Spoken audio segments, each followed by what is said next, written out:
Hi there, I'm Paul. This is Science That Sticks. Welcome, one and all. 5 steps to exam success. This is what I did when I was a teenager that really made me take my education seriously, and I started to really succeed in my examinations. When I left school, I didn't leave school with too many qualifications that were of real good note, but by the time I had managed to get through university, I was using all of these steps religiously, and I use them, and I still use them even now when I'm learning something new. So let's dive into it. The first part is get time organized. The moment you take control of your life is the moment that you identify, well, there's 24 hours in a day, I'm going to be asleep for 8. If I make sure that my daily routine is organized and I am telling myself what I am going to do, especially for revision, especially to be successful in your GCSEs or your A-levels or even at degree level, you need to be organized with your time. So the first part is get organized. The second part is a change is as good as a rest. Now, the first two, I would say, are complementary to one another. So let's explain why. If you've got time organised, then you've allocated an hour for every day, for all 24 hours in one day. 8 of them are going to be asleep, a couple of them are going to be travelling to and from college or university or school or whatever, and a few of them are going to be taken over for football and hobbies and all sorts of other stuff, which is crucial. You need to be able to have good, productive downtime, and I recommend that you do that, whether it be playing football, whether it be going out for a walk, cycling, basketball, juggling, playing on a guitar, learning to play harmonica.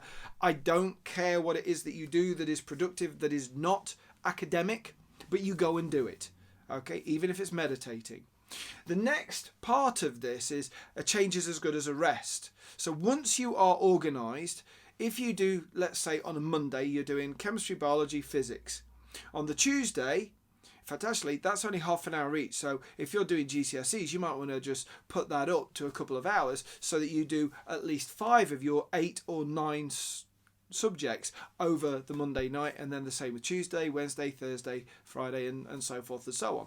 Now, the idea of this, and I'll go into each step in more detail in the next couple of videos. So as you do half an hour, the first part is you make a list of everything that you need to do for that subject to keep it ticking over. So any homework, any assignments, any coursework, you do that in the first half an hour.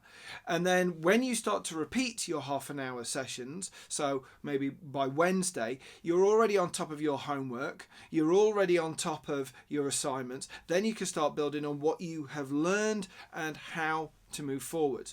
Now, by being time organized, that means that you, don't lose any sleep over worrying about any assignments that are due in, but also it gives you time to relax and to enjoy your life and give your brain a rest. And that's the other reason why I suggest 25 to 30 minutes doing one subject, then move on, because when it feels like you're not learning, well, guess what? You're not learning if you don't feel like you're learning it. So you stop and you do something different. So change is as good as a rest, but make sure that you are time organized.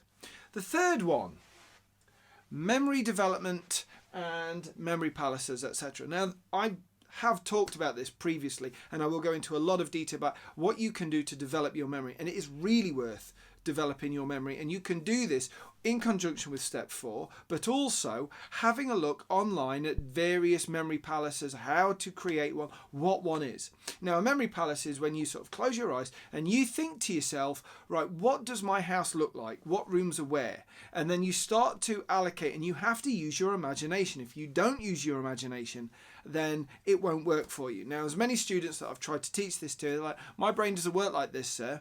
That's okay if your brain doesn't work like this. But then I suggest, how about mnemonics? How about being able to just simply sit down and write something from memory about a particular subject? Maybe even something that you really do like. And a few students have said, well, I don't really, there's nothing I really like.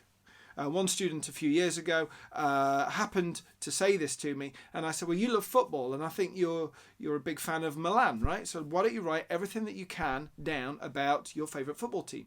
And they did. They gave all sorts of stats, all the names of all the players at the time, what trophies they'd won, if they'd won any, who the managers were, who the trainers were. The amount of information that they could recall over something that they did care about was unbelievable. And they could do it just sitting at a blank sheet of paper, just from memory recall. Now, if you can do that from something that you do care about and you are engaged with, now it's not going to be too difficult to try and do this from memory, from stuff that you have actively been trying to remember. So use memory recall, use memory palaces, use the Leitner method. I will go into some detail on how to develop your memory, and it is worth giving yourself at least half an hour every day to try and develop your own memory. There are lots of different techniques, but it's worth it. Go do it. Exercise your mind in the way that you are supposed to exercise your mind, by developing your memory. If you want to be able to remember stuff, then you need to be able to practice developing your memory. Makes sense. Number 4, homework revision resources. Now, there are some really wonderful books that are available. CGP do some great ones, so too do AQA and a variety of other people. All of them are selling their wares to help GCSE students and get you a really good grade or an A-level grade or whatever. It doesn't matter. What matters is the results that you get for yourself. And ultimately, you will only get good results if you do the work, if you do the reps, if you do the practice, if you do your own revision resources. This comes into the one before that. One of the things I used to do was make my own mind maps. So my own mind maps would be a blank sheet of paper. I would put keywords in different areas, and I would start detailing what those keywords meant, concepts that were linked to them, and so forth and so on. And I will show you how to do one later on. If you are making your own revision resources, you can use your own mind maps, you can use your own revision cue cards, you can start memorizing them, but because you have made them, you have written them, it will mean more to you. And of course, then you can do lots of other things with them as well, which will really help you, and I will discuss this later. And then last but not least is you've got to practice what you know, really practice what you know, and really practice what you know. And the only and the best way to practice is because your assessments, your exams are going to be sat down in quiet with other people. So you need to, first of all, be practicing being quiet, practicing doing exam questions, and really getting into that. And the best way to do this is to go on your examination board's website, find past papers, download them, and then do them. Then download the mark scheme and then mark to see what you've got right and what you've got wrong. Anything that you've got wrong, see it as a learning opportunity. Identify what you have got wrong, why you have got it wrong, and that should be it. So, in conclusion, 5 steps to exam success. Step number 1, be organised. Step number 2, change is as good as a rest. Step number 3, develop your memory. Step number 4, make your own revision resources. Get some paper, sit down, build your own. Don't worry about buying them. It's cheaper not to buy them. And then lastly, practice, practice, practice. I promise you, if you do all of those things, you will get good results. If you do them ish, then you get ish results. Until next time, ladies and gentlemen, stay cool. Bye-bye.